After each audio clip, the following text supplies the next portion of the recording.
നമ്മൾ പറശ്ശിനിലുള്ളത്. അപ്പോൾ പറശ്ശിനിയിൽ വന്ന സമയത്ത് നമുക്ക് ബോട്ടിംഗ് വെറുതെ കുറച്ച് സമയത്തേക്ക് ബോട്ടിംഗ് ചെയ്യാൻ വെച്ചിട്ട് നമ്മൾ ടിക്കറ്റ് എടുക്കട്ടെ. 50 രൂപ അരമണിക്കൂർ വെറുതെ ഒന്ന് കയറാന്ന് വെച്ചിട്ടാണ്. അപ്പൊ ഇത് പറശ്ശിനിക്കടവിലുള്ള ബോട്ടാണ്. നമ്മള് കഴിഞ്ഞ തവണ ഞാൻ വന്നിട്ടുണ്ടായിരുന്നു. നമ്മളൊരു പാട്ടിന്റെ ഗ്രൂപ്പിന്റെ ടീമാണ് വന്നത്. അത് നല്ല ഒരു 10-25 ആളുണ്ടായിരുന്നു. ഗാനമേളയും പാട്ടുമെല്ലായിട്ട് അതിട്ട് വൈകുന്നേരം വരെ. അത് 1000 രൂപയാണ്. ഇനിയിപ്പോ 50 രൂപക്ക് നമുക്ക് അരമണിക്കൂർ വെറുതെ ഇങ്ങനെ അരമണിക്കൂർ എന്ന് പറഞ്ഞാൽ നമ്മൾ അരമണിക്കൂർ യാത്ര മാത്രമാണ്. ഇതിനകത്ത് കുറെ സമയം ഇരിക്കും. ഒരു പോകുന്ന സമയത്തിൽ നമുക്ക് പുറപ്പെടാൻ പറ്റും. അപ്പൊ നമ്മൾ ഡ്രൈവിംഗിനെ ചെയ്ത് അടിപൊളിയായിട്ട് പാട്ടിലേക്ക് അടിച്ചു പൊളിച്ചു പോയതാ. ഇപ്പൊ പിന്നെ വെറുതെ നിങ്ങൾക്ക് ഒരു ബ്ലോഗ് ചെയ്യാൻ വേണ്ടി മാത്രം ഞാൻ ഇതിനകത്ത് കയറിയതാണ്. അപ്പൊ നമുക്ക് ഇനി വിശേഷങ്ങളും കാണാം. നല്ല പാട്ട് വെച്ചോണ്ട് അധികം ഒച്ച വോയിസ് കിട്ടൂല കേട്ടാ. നല്ലൊരു സീനറി ആയിട്ട് അതാ ഒരു ബോട്ട് വന്നു പോകുന്നതാ. ഇവിടുന്ന് അപ്പുറത്തേക്ക് ഒരു പാലമുണ്ട്. ആ പാലത്തിൽ നിന്ന് നമുക്ക് അപ്പുറത്തേക്ക് മയിലേക്ക് പിടിക്കാൻ പറ്റും. കുറച്ച് അപ്പുറത്തേക്ക് കിടക്കുന്ന പാലാ അത്. പിന്നെ ഒരു വീട്ടിലെ ആള് ചുറ്റിക്കറങ്ങിട്ട് വരുന്നു.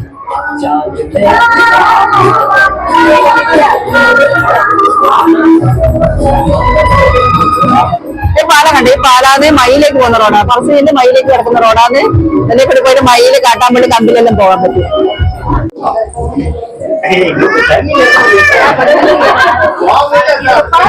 അപ്പൊ ഈ ബോട്ടിൽ വന്നു വെച്ചാൽ നമുക്ക് നല്ലൊരു കുറേ ബോട്ടുണ്ട് ഇപ്പൊ കേട്ടോ. ചെറുത് കുറേ ഉണ്ട്, വലുത് 2 ഉള്ളത്. അപ്പൊ ഞാൻ കഴിഞ്ഞ തവണ ഒരു മുത്തപ്പന്റെ പോസ്റ്റർ ഇട്ട് വീഡിയോസ് ഒക്കെ ഇട്ടിട്ടുണ്ടായിരുന്നു. പക്ഷെ അവിടെ നിന്ന് ഇങ്ങോട്ട് തന്നെ വരാൻ പറ്റില്ല, ഇവിടെ അടച്ചിട്ടുണ്ടായിരുന്നേ. അതുകൊണ്ടാണ് രണ്ടാമത് ഇതിന്റെ വീഡിയോസ്. നല്ല കാഴ്ചകളും ഭംഗികളായിട്ട് അരമണിക്കൂർ ഇതിനകത്ത് എൻജോയ് ചെയ്യുക.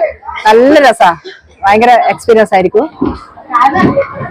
അപ്പൊ ഇതിനുള്ളിൽ നല്ല റൂമും കാര്യങ്ങളൊക്കെ ഉണ്ട്. ഇവിടെ 2 ബെഡ്റൂം ഉണ്ട്. നമ്മൾ രാവിലെ തൊട്ട് വൈകുന്നേരം വരികയാണെങ്കിൽ ഇവര് റൂമൊക്കെ തുറന്നു തരും. ഇതിന്റെ അകത്ത് ഒരു ബെഡ്റൂം ഉണ്ട്, ഒരു അറ്റാച്ച്ഡ് ബാത്റൂം ഉണ്ട്.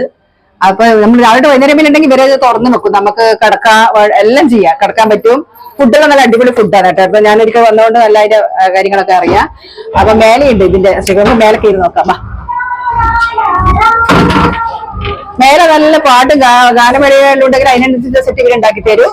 അല്ലെങ്കിൽ നമുക്ക് പിന്നെ വെറുതെ ഇരുന്നിട്ട് ആസ്വദിച്ചിട്ട് പോകാം. മേലെ കാണാം.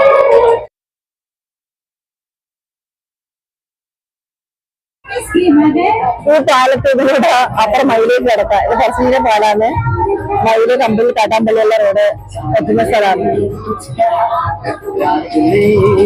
അങ്ങനെ നമ്മൾ ബോട്ട് പുറപ്പെട്ട് കഴിഞ്ഞ് ഇങ്ങനെ യാത്ര ചെയ്യുന്നത് ഭയങ്കര എക്സ്പീരിയൻസ് ആയിട്ടാ.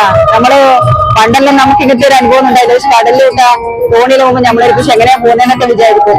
പണ്ട് ഞാൻ പിന്നെ ഷിപ്പിൽ കയറിയിട്ടുണ്ട്. ഷിപ്പിൽ കയറിച്ചാൽ ഇവിടെ പോയ സമയത്ത്, ഗോവയിൽ പോയ സമയത്ത് ഭയങ്കര പേടിയായിരുന്നു. ഞാൻ കയറിയിട്ടേ ഇല്ല. ആൾക്ക് ഭയങ്കര പേടിയായിട്ട് എല്ലാവരും വലിച്ച് കയറ്റി ചെയ്തു. പക്ഷെ ഇപ്പൊ അങ്ങനത്തെ പേടിയൊന്നുമില്ല. ഞാൻ കൂടുതലും പഠിച്ചതുകൊണ്ട് അങ്ങനെ അത്ര പേടിപ്പം തോന്നില്ല. അതിന് മുന്നേ ഞാൻ കയറിയില്ല പേടിച്ചിട്ട്. നല്ല കാഴ്ചകളായിട്ട് നാട്ടിലേക്ക് അതൊന്നും പോകാം. നാട്ടിൽ പോയി അങ്ങ് അപ്പുറത്ത് പോയി അവിടെ ചുറ്റി ഇങ്ങോട്ട് വരുത്താട്ടോ.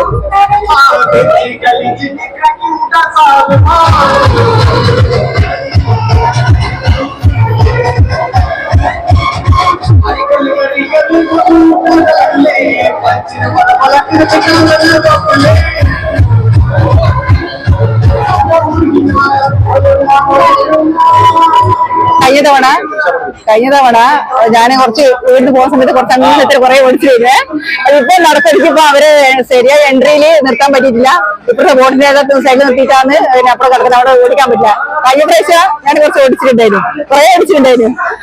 ഇപ്പൊ നടക്കില്ല. നേരത്തെ വരണേനും താഴേക്ക് വരണേനും പിന്നെ വർത്താനം മൊത്തം അങ്ങനെ ലേറ്റ് ആയിട്ട്.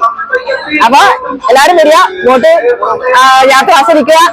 Bye bye. ഇനി വന്ന് ഭക്ഷണം, ഇതാണ് ഊട്ടുപുര. ഊട്ടുപുര എന്ന് പറഞ്ഞാൽ ഭയങ്കര ഊട്ടുപുരയാണ്. അപ്പൊ നമുക്ക് ഭക്ഷണം കഴിക്കാൻ വിചാരിക്കുന്നത്. ഭക്ഷണം കഴിച്ചിട്ട് നമുക്ക് പോകാം. ഇതുവരെ എന്റെ വീടിന്റെ അടുത്താണ് പറശ്ശിനിയെങ്കിലും ഞാൻ ഇതുവരെ പറശ്ശിന് ഭക്ഷണം കഴിച്ചിട്ടില്ല. ഞാൻ എപ്പം വിചാരിക്കും കഴിക്കണം. പക്ഷെ ഇന്ന് പെട്ടെന്ന് യാദൃച്ഛികമായിട്ട് വന്നത് ഇവിടെ. അപ്പൊ ഞാൻ പറഞ്ഞു നോക്കുമ്പോൾ കുറച്ച് ബോട്ടിങ് എന്റെ അടുത്ത് പോയ സമയത്ത് ബോട്ട് പോകുന്നുണ്ട്. അപ്പൊ ബോട്ടിലേക്ക് കയറി. അപ്പൊ പിന്നെ ഇവിടെ വരുമ്പോൾ തിരക്ക് കുറവ്, ഭക്ഷണത്തിൽ തിരക്ക് കുറവ്. ഭക്ഷണം കഴിച്ചാൽ ഞാൻ എന്റെ വീടിന്റെ അടുത്ത് ഒരു 20 മിനിറ്റ് ദൂരേ ഉള്ളൂ. പക്ഷെങ്കിൽ ഇവർക്ക് ഭക്ഷണം കഴിക്കാൻ പറ്റിയില്ല. അപ്പൊ ഇന്നാർക്ക് അതിന്റെ ഭാഗ്യം കിട്ടിയിട്ടുള്ളത്. അപ്പൊ ഭക്ഷണത്തെ ശൈലിയിലേക്ക് നമുക്ക് കൊണ്ടുപോകാം. കുറെ നടന്നെങ്കിൽ നേരെ കയറാനുണ്ട്.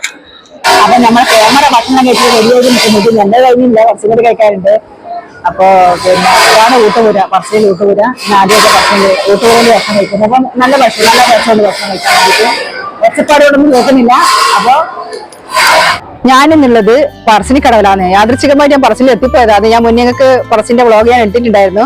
പക്ഷെങ്കിൽ അതിന്റെ പുറത്തുള്ള കാഴ്ചകളൊന്നും ഞാൻ ഇട്ടിട്ടില്ല. കാരണം അവിടെ ഒന്ന് അടച്ചിട്ടുണ്ടായിരുന്നു. നമ്മളിവിടെ ഉള്ളിൽ വേണ്ടി പ്രാർത്ഥിച്ചങ്ങ് പോവുക ചെയ്തത്. അപ്പൊ അതിന്റെ ഉള്ളിലെ വിശേഷം എനിക്ക് കാണിച്ചു തരുന്നുണ്ട്. അപ്പൊ ഇനി അലച്ചിമ എത്തിയപ്പോ സമയത്ത് ഇവിടുത്തെ ബോട്ടിങ്ങും കാര്യങ്ങളൊക്കെ ഞാൻ നിങ്ങൾക്ക് ഈ വീഡിയോ ഇട്ട് പരിചയപ്പെടുത്തുന്നുണ്ട്. അപ്പോ നമ്മളവിടെ കയറി ഭക്ഷണം കഴിച്ച് ഇറങ്ങി ബോട്ടിങ്ങും കാര്യങ്ങളെല്ലാം നിങ്ങൾക്ക് പരിചയപ്പെടുത്തുന്നു. ആടെയുള്ള കാഴ്ചകളെല്ലാം കാണിച്ചു തന്നു. അപ്പോൾ ഈ വീഡിയോ നിങ്ങൾക്ക് ഇഷ്ടമായെങ്കിൽ ലൈക്ക് ചെയ്യുക, കമന്റ് ചെയ്യുക, ഷെയർ ചെയ്യുക.